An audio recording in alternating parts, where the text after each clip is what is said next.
Picture this, you're stuck at a dinner table, and that conversation with your stubborn cousin about politics is about to blow a fuse.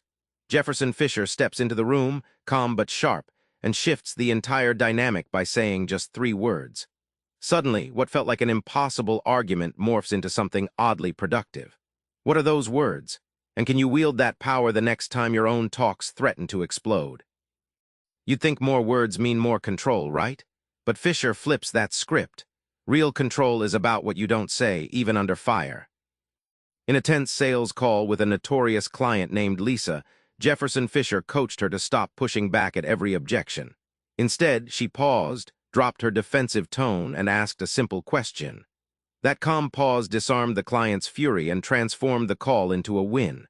Lisa walked away not just with the contract, she earned respect. Think of communication like driving a race car. Controlling speed is not about flooring the gas pedal but tactfully tapping the brakes. When you choose precisely what to say and strategically when to stop or pause, you control the conversation's pace. Fisher calls this saying it with control, using silence and words like co-pilots, not competing forces. When you master control, arguments that once felt like a tug-of-war turn into dances where you lead. People stop digging their heels in because your calm invites cooperation. Fisher points out the surprise payoff. Less talking can lead to more influence, and it's irresistible.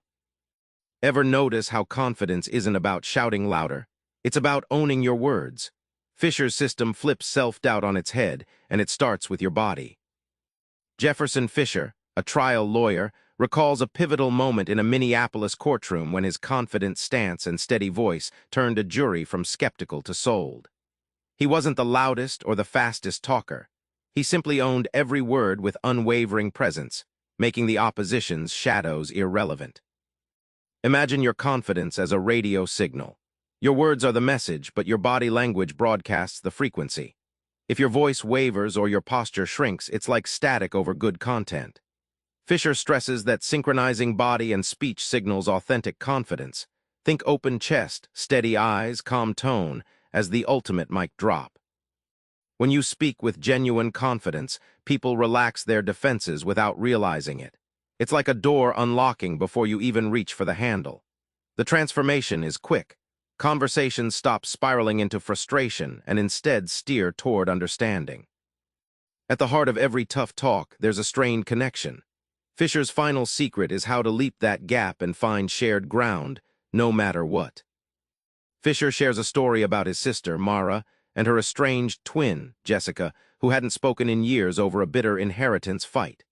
At a family barbecue in Chicago, Fisher guided Mara to stop arguing and simply ask about Jessica's feelings. That moment cracked the ice and led to an unexpected conversation filled with listening and softening hearts. Think of connection as a bridge spanning a raging river.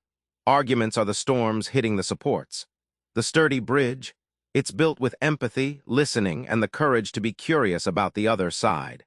Fisher teaches that connection isn't sentimental fluff.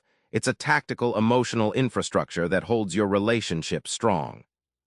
When you choose connection over winning, conversations shift from battlegrounds to playgrounds. You build trust in places you thought only walls existed. The surprising insight: when you listen more and talk less, you don't lose control. You gain influence and often the relationship itself. Remember that dinner table with your cousin? Try this next time. Before jumping in, take a deep breath, drop your volume, and ask one real question. Then listen. You'll flip the script from argument to conversation in a way that surprises everyone, especially yourself. Fisher's next conversation isn't just a talk, it's the turning point. Subscribe for more book summaries like this one.